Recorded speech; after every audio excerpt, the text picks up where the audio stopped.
টানা বৃষ্টি ও ভারত থেকে আসা উজানের ঢলে বাড়ছে হবিগঞ্জের খোয়াই নদীর পানি। প্রায় সবগুলো পয়েন্টে পানি বিপদসীমার উপর দিয়ে প্রবাহিত হচ্ছে। শহর রক্ষা বাঁধ পানিতে ছুঁই ছুঁই।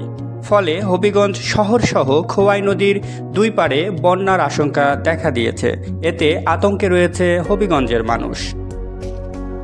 পানি উন্নয়ন বোর্ডের তথ্য মতে খোয়াই নদীর বল্লা পয়েন্টের পানি বিপদসীমার 200 সেন্টিমিটার, শায়েস্তাগঞ্জে 123 সেন্টিমিটার ও মাসুলিয়া পয়েন্টে 195 সেন্টিমিটারের উপর দিয়ে প্রবাহিত হচ্ছে। হবিগঞ্জের শহরের মাহমুদাবাদ এলাকার রাজশাহী ইউনিভার্সিটির ছাত্র রিফাত রহমান বলেন, আমরা মাহমুদাবাদ এলাকার বাসিন্দারা খুবই আতঙ্কিত, কারণ আমাদের কাছেই খোয়াই নদীর বাঁধ যদি ভেঙে যায় তাহলে আমরাই বেশি ক্ষতিগ্রস্ত হব।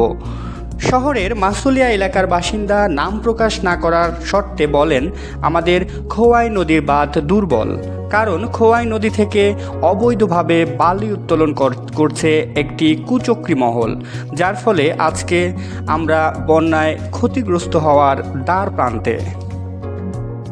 হবিগঞ্জ পানি উন্নয়ন বোর্ডের উপসহকারী প্রকৌশলী মোহাম্মদ একরামুল হক জানান, হাওরের কয়েকটি বাঁধ দিয়ে পানি গিয়ে হাওর টুইটম্বর হয়ে ফলে পানি আর যাচ্ছে না, যার কারণে খোয়াই নদীতে পানি বৃদ্ধি পাচ্ছে এবং নদের দুই পাড়ের জনপদ বন্যার ঝুঁকিতে পড়েছে।